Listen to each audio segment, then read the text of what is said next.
From Austin to the world, where the dream unfolds, taking Slovak hearts, brave and bold.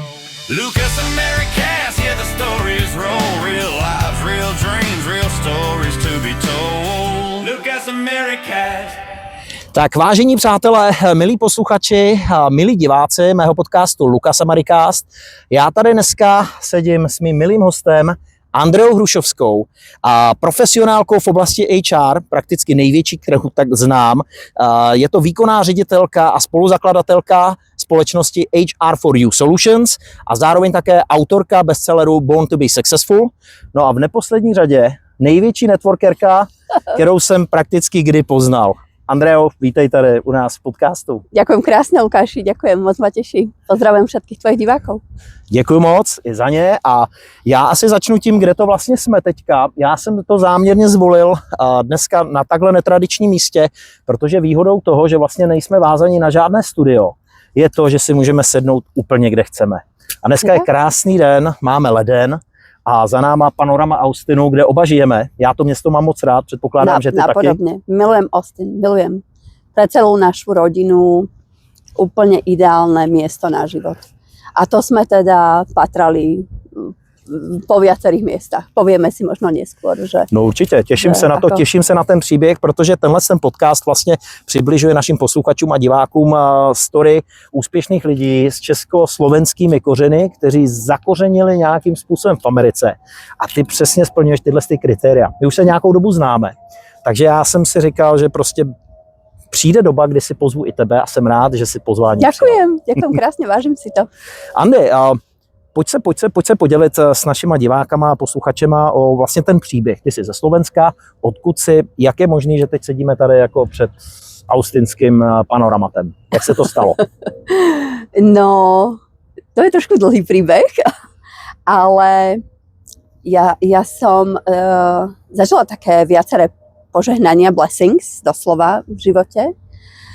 A teda rodená z Československa a po tej nežnej revolúcii, že sme tak s otvorenými očami pozerali na tú Ameriku a na ten svet. No a môj starký zanechal vlastne svoje dedičstvo v zmysle takom, že tie peniaze musia byť použité na vzdelanie jeho vnúčat. A ja teda ako najstaršia vnúčka som dostala príležitosť aj v 93. som prišla do Spojených štátov prvýkrát v živote ako výmenný študent zo strednej školy. No a keď si teda niektorí diváci možno pamätajú alebo spomenú, tak v tom čase to Československo samozrejme bolo úplne niekde inde ako je dnes. Bola to taká šedá krajina, kde ešte iba prichádzal ten Kmart a v podstate sa nám nejako otvárali tie oči. Čiže ja prvýkrát som letela do zahraničia, prvýkrát k moru a rovno do San Diega. Ja som sa zamilovala do Spojených štátov a to z viacerých dôvodov. Jednak som stretávala neskutočne vrúcnych ľudí, úprimných, ktorí boli ochotní nám pomôcť, hoci moja angličtina v tom čase bola, že úplne biedna. Za ďalšie, na štátnej škole, kam som teda v San Diego, alebo v suburb, teda v okraji mesta Sante začala chodiť pravidelne do školy, boli zrazu zvedaví na môj názor. Na môj názor bol niekto zvedavý. A to ja som ešte decko z doby, čo si pamätám, ako som teda dostala po prstoch na hodine matematiky, pretože som nevedela správnu odpoveď. Čiže ten úžasný kontrast, ktorý som ja zažila v Československu a zažila potom ako výmenný študent práve v tom San Diego, tak to bolo neskutočné. Čiže ja som sa po nádhernom výmennom pobyte vrátila a bola som presvedčená o tom, že ja sa do Ameriky vrátim naspäť. Tak to se bavíme 93. Tak. Jak dlouho trvalo, než se to skutečně pak stalo? No, trvalo to dlhšie. Pretože nám sa teda natrvalo podarilo presťahovať až v roku 22 A to vďaka tomu, že som sa vrátila, teda moji rodičia vôbec neboli nadšení, aby som sa vracala vôbec na vysokú školu do štátov.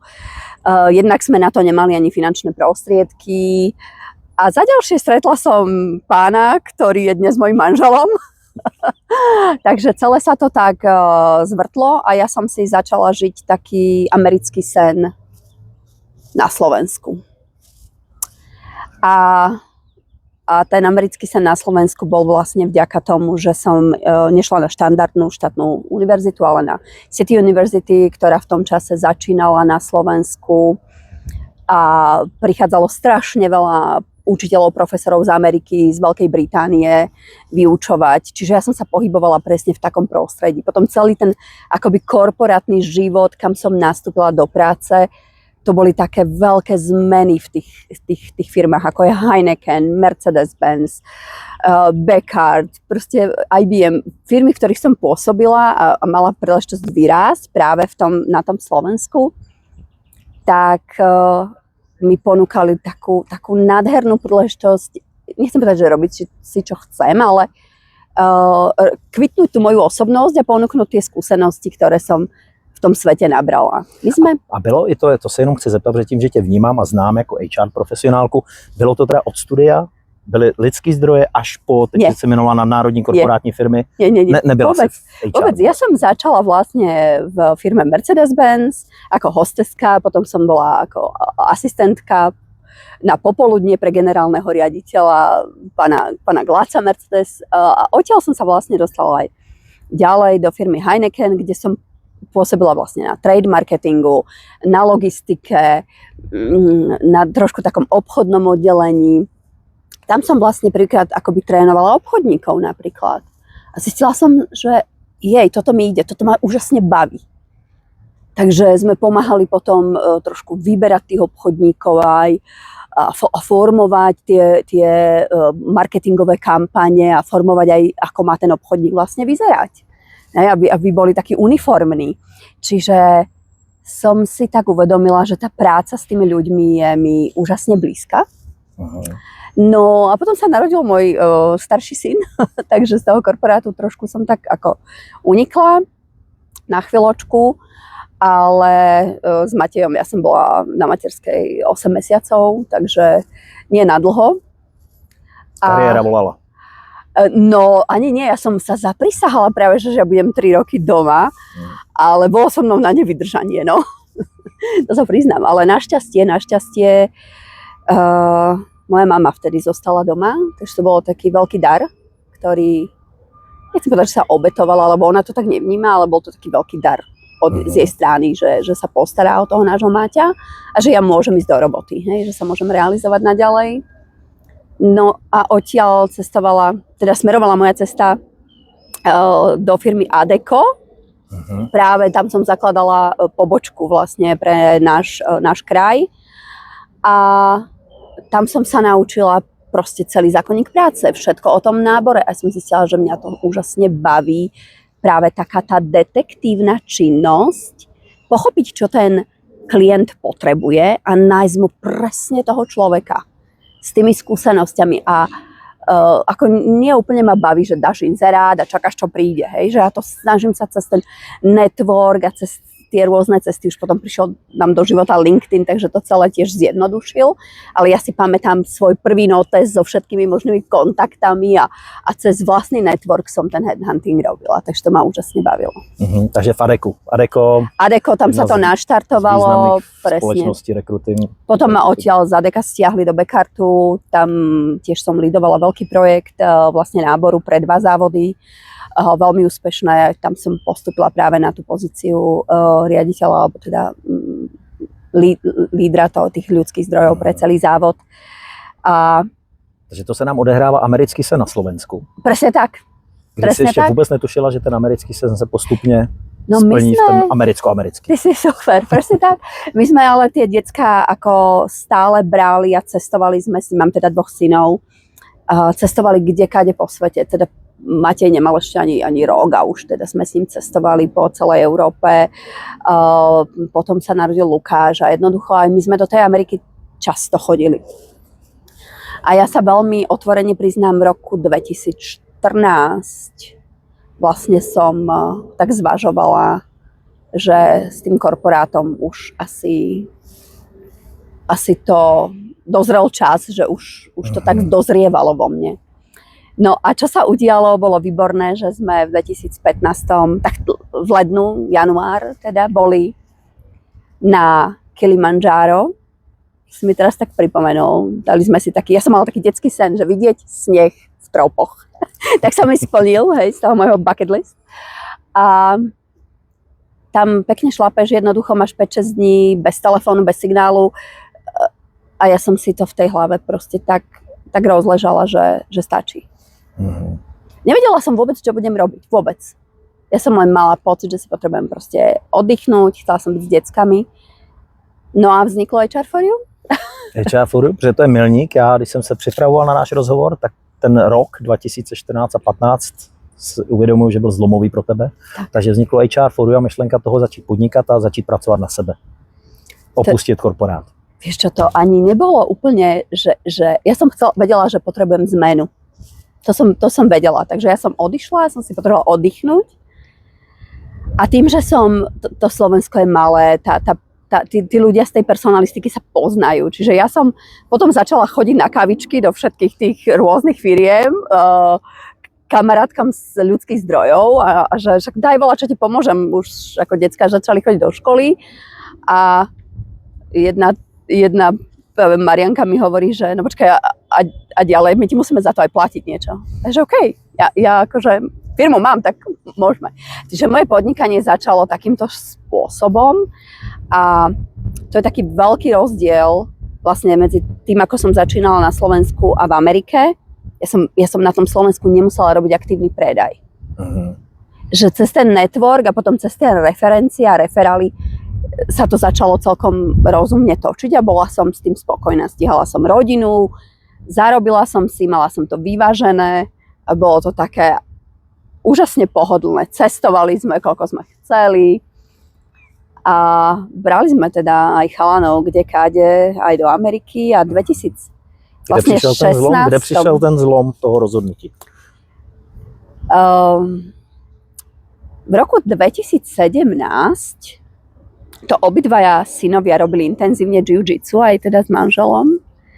A tréner jiu-jitsu, práve Roman Zelenka, síce Slovák, ale s americkým občianstvom, otvoril vynikajúci klub jiu-jitsu na Slovensku v Bratislave.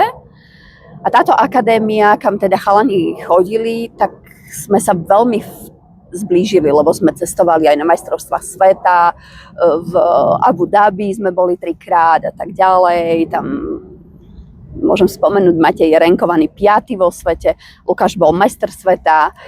Takže veľmi sme sa ako komunita okolo toho jiu-jitsu zblížili. A tým, že sme do tých Spojených štátov cestovávali takmer každé leto, naozaj na relatívne dlhé obdobie, networkovala som a stále v tej Kalifornii, hej, že tam mi to bolo blízke. A práve títo Zelenkovci v 17. povedali, že asi uvažujú o tom, že by sa do tých štátov opäť vrátili. A z nás sa stali celkom dobrí priatelia, no a oni v 2018 odišli. Odešli do Texasu nebo do Odišli práve do Kalifornie, tam kúsok od San Diega. No a my sme si práve s Jozefom, s manželom hovorili, že tak ideme to pozrieť. Tak sme tam v lete 2019 boli, na také dlhšie obdobie, sme si to tam ako vyskúšali. Vrátili sme sa, hovoríme si, že ideme skúsiť nájsť cestu pre nás, ako sa môžeme ako rodina možno na chvíľku odsťahovať, ochutnať si život v Amerike. Hej? A to podnikanie a tak ďalej. No, ale celé to trvalo ďaleko dlhšie, pretože vybaviť pracovné povolenia, pracovné víza sme si dávali celkom na čas a potom na miesto cestovania vlastne v marci a březen roku 2020 prišiel COVID, že? Tak, to ste byli ešte na Slovensku. To sme boli na Slovensku, takže to sa ani nelietalo medzi Amerikou a Európou, no tak sme tam boli trošku takí zabrzdení. ale hodne naštartovaní, že hľadajme tie cesty. Hej, že už nás to tak ako hodne nakopovalo. No a boli sme vo veľmi intenzívnom kontakte práve s tými kamarátmi z Kalifornie a hľadali sme vlastne spôsob, že ako to celé urobiť. A potom vlastne prišiel k nám do cesty imigračný právnik Martin Valko. Aha. A ten nám úžasne pomohol, lebo nám vlastne otvoril tú cestu, že cez nejaké malé business víza je možné vlastne prísť, dostať pracovné povolenie a teda začať podnikať. Takže my sme v 22. prišli hneď ako to bolo možné a založili sme firmu. No, ale teda už nie do Kalifornie, ale do Texasu. A do Texasu teda proč? Když to je výborná celý život otázka. se zamilovala, nebo milovala z Kalifornie, San Diego, já Tak. tomu naprosto rozumím, Tak. taky miluji Tak. San Diego, a přesto Texas, Austin. Presne tak. My sme, ako som spomínala, často chodili teda do tých Spojených štátov, tak my sme celkom cestovali. Že my sme videli to východné pobrežie, západné pobrežie, my sme aj ten juh precestovali, proste všetky tie štáty od Floridy cez Texas, Nové Mexiko, Arizonu a Colorado, že pozreli sme si to tak trošku navnímali, že kde a ako. No a potom v Texase prišlo také výrazné rozhodnutie, že Texas. Ale trošku priznám sa, že lákadlom bolo aj to, že môj muž Jozef mal takú preddohodnutú vlastne pracovnú pozíciu práve v Deli, lebo na Slovensku robil v Deli, čiže ten presun by bol veľmi, veľmi jednoduchý. Jinak Michael Dell, žijící občan Austinu, Presne tak? slavná osobnost tady, Presne tak. soused. Vážne? Áno. Ne, náš ne. Ale máme ho blízko, áno. Začínal v garáži tiež, takže áno. A myslím, že do toho ešte trošku taká komplikácia prišla tá ukrajinská vojna a vtedy vlastne Jozef dostal akoby jasný signál z Delu, že víza momentálne oni mu nevybavia, že to vlastne uprednostňujú pre iných občanov. Ale že ak má možnosť si vybaviť tie víza na vlastné nejaké náklady, triko a tak ďalej, tak mu s tou prácou ako, že ho zoberú. Takže pre nás to bolo veľmi lákavé, hej, že prísť práve do Austinu, už sme mali všetko zistené. V Austine boli sme tu niekoľkokrát, páčilo sa nám to.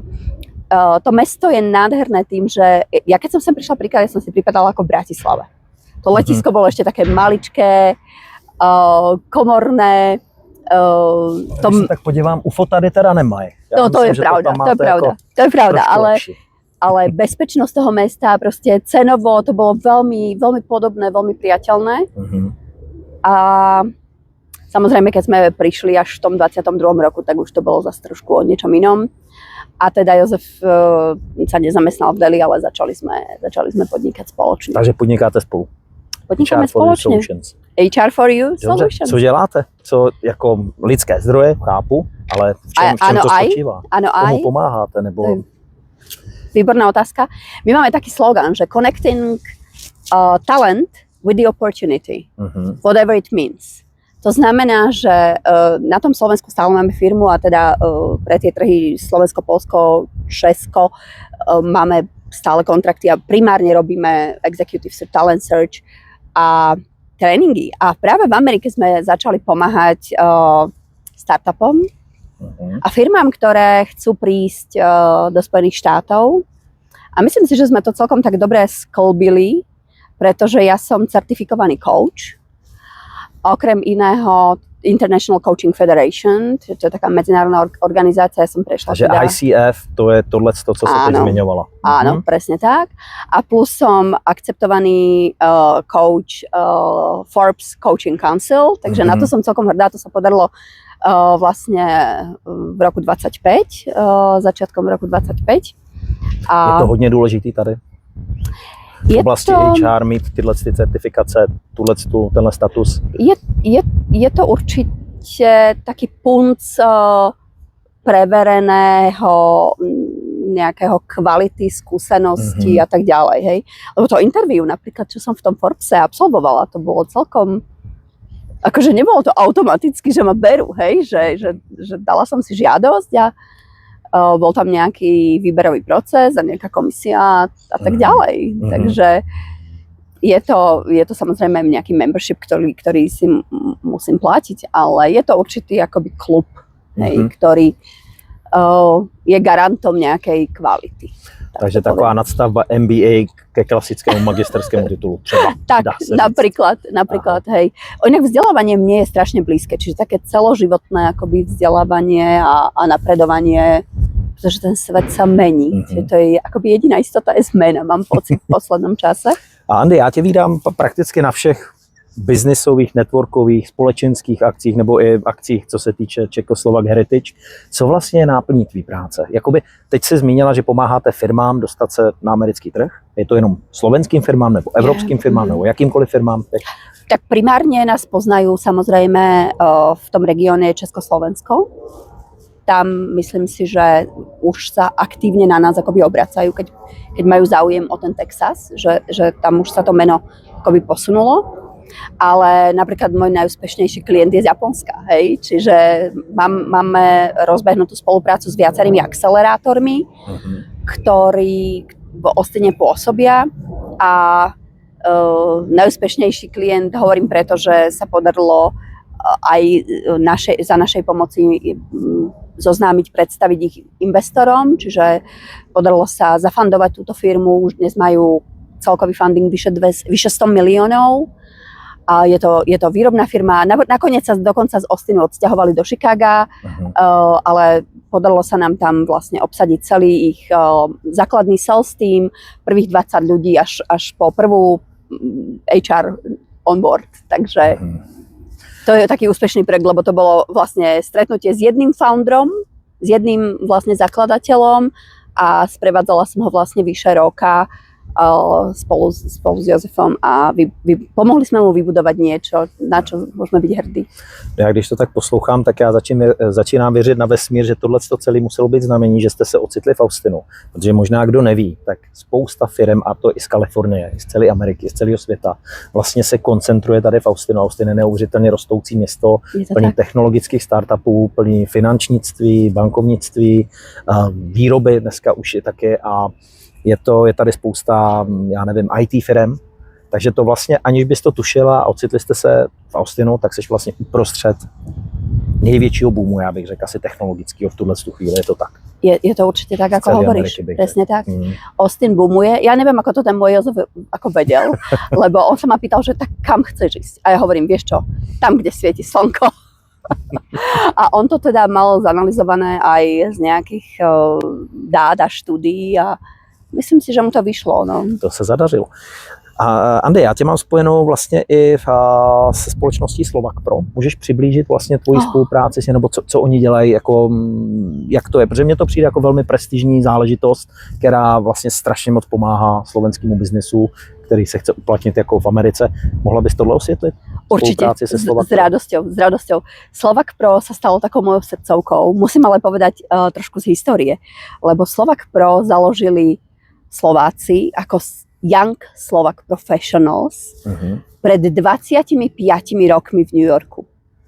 No dnes už nie sú úplne young, ale zostali Slovak Professionals. A mala som tu príležitosť vlastne stretnúť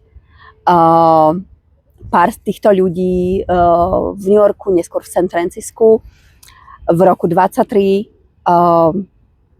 a 24. sme si povedali, že založme chapter Austin. Ďalší chalan z Harvardu sa ozval, založme chapter v Boston.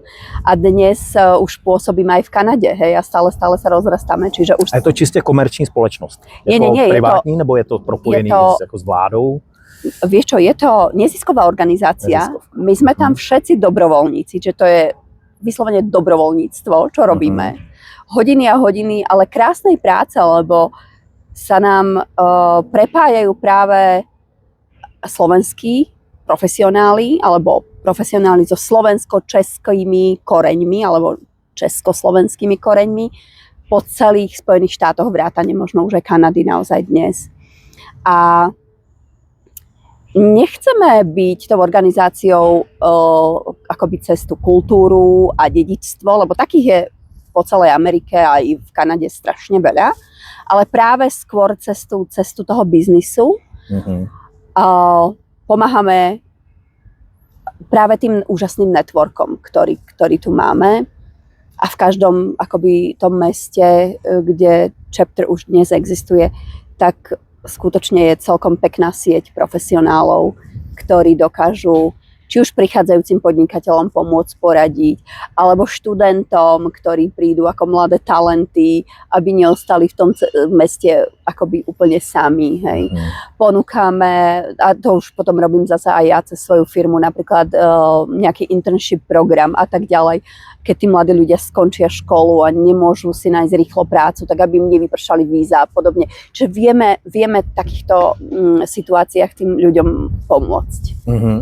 To je hezký. Takže je to taká komunita profesionálov. Jasně, a souvisí to právě i s firmou HR for You Solutions, takže to jde ruku v ruce a zase jsme zpátky u toho networku.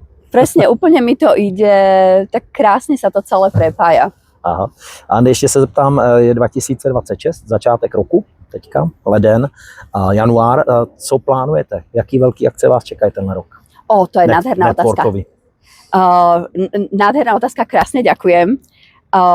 Za Slovak Pro poviem, tam organizujeme vlastne už 3. ročníkom počas South by Southwest Slovak House.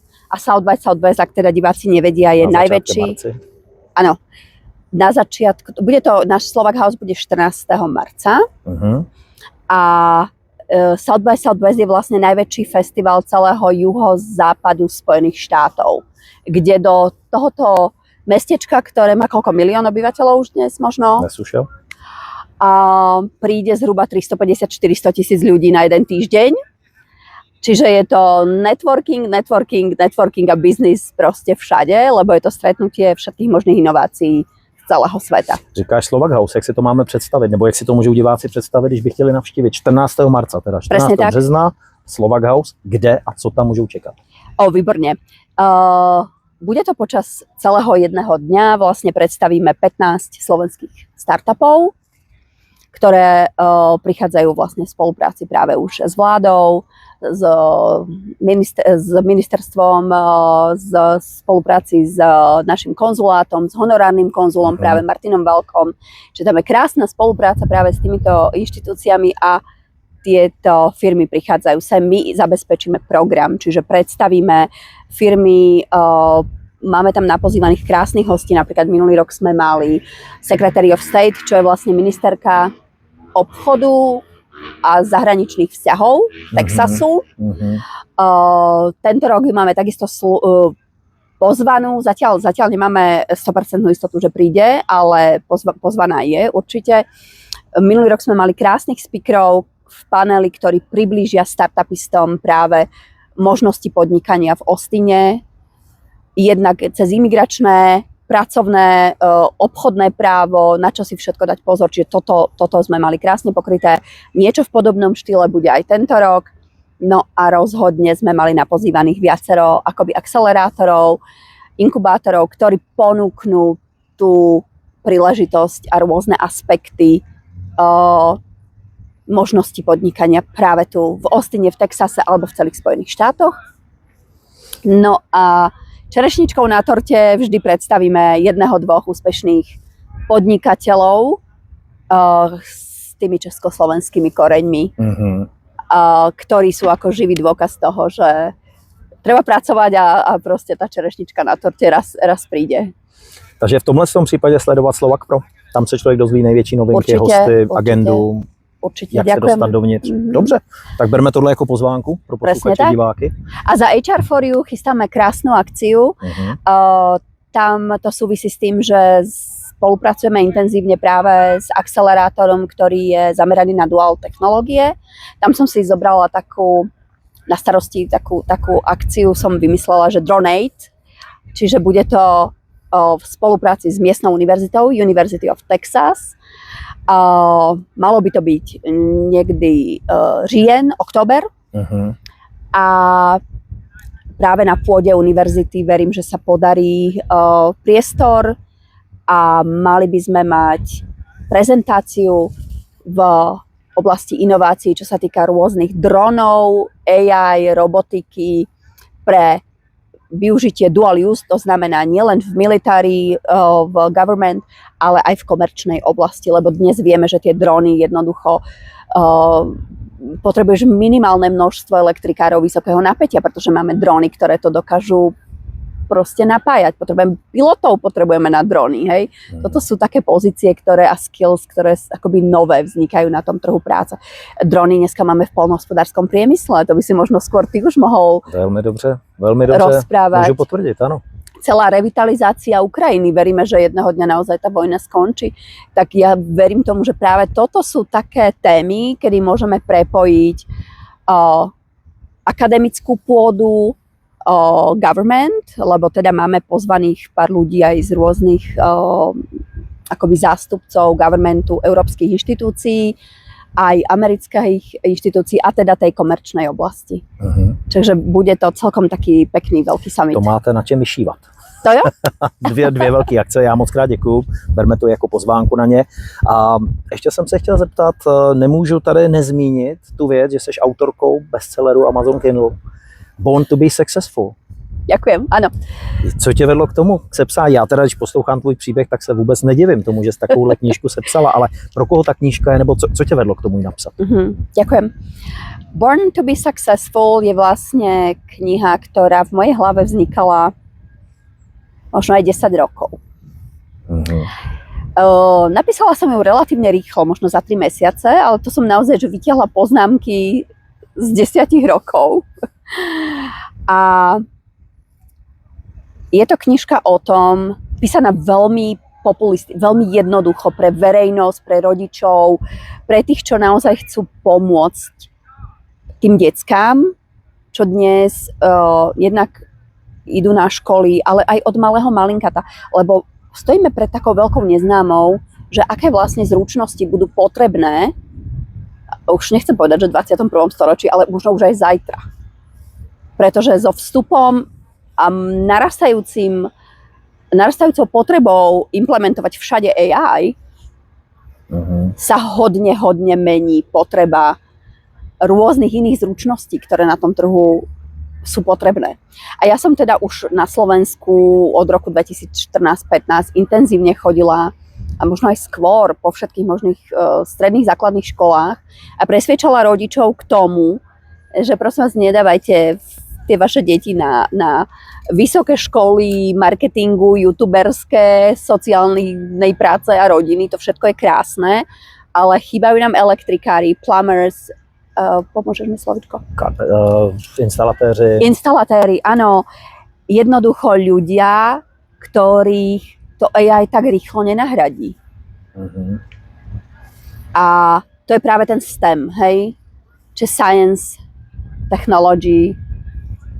A tímhle s tím modelem se teda zabývají, nebo to je taková, jako takový frame, taková kostra ty knihy? Je to taká kostra tej knihy, presne, pro že koho ako... Teda je pro rodiče od dorůstajících dětí, nebo pro mladý lidi, co Od malého malinkata, ak čakáte bábätko, kľudne si knihu prečítajte. Ja som dokonca dostala spätnú väzbu, takú veľmi príjemnú, že tam je toľko tém obsiahnutých, že by som tú knihu mala napísať minimálne v 5 rôznych knihách, hej. Tak zatiaľ na to nebol priestor, možno raz príde, ale verím, že to každému trošku tak akoby otvorí tie oči, že vzbuďme v tých deťoch prirodzenú zvedavosť.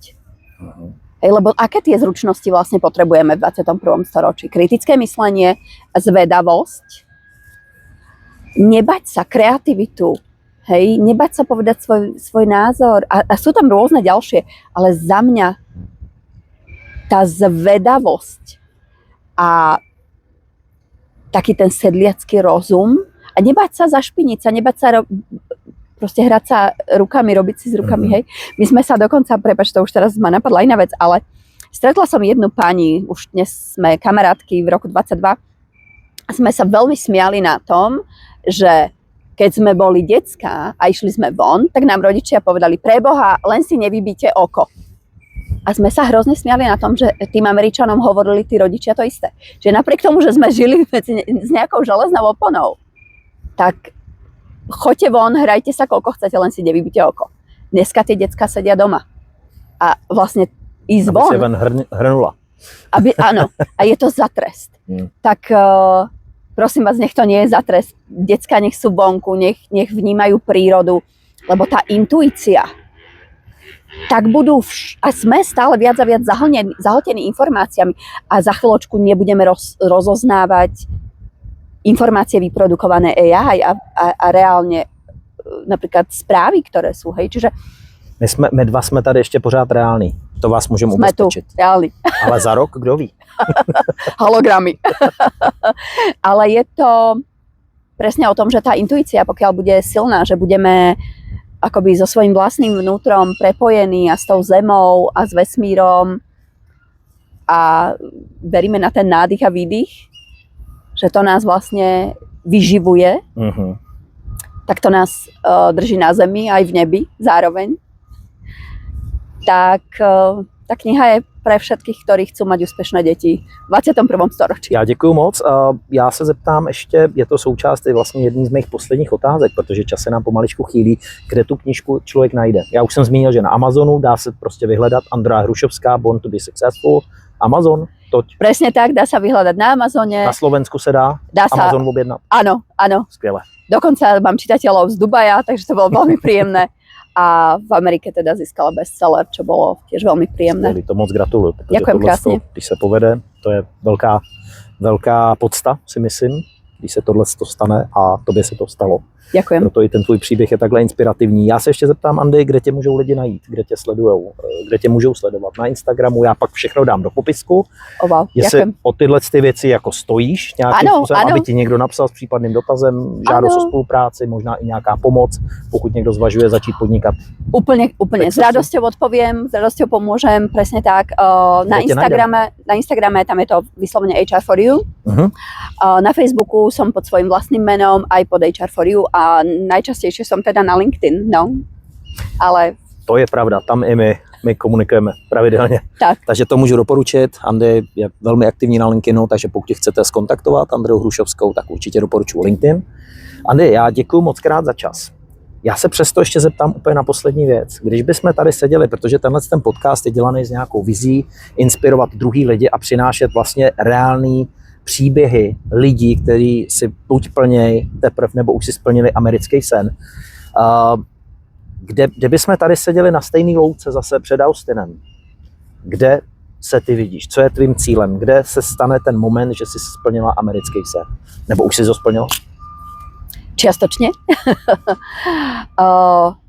V každom prípade, áno, mám ešte ďalšie sny a ciele, hej, možno nebudem úplne rozvádzať, ale mám takú jasnú víziu, kde by som sa chcela vidieť minimálne o 5-10 rokov a čo presne je okolo mňa.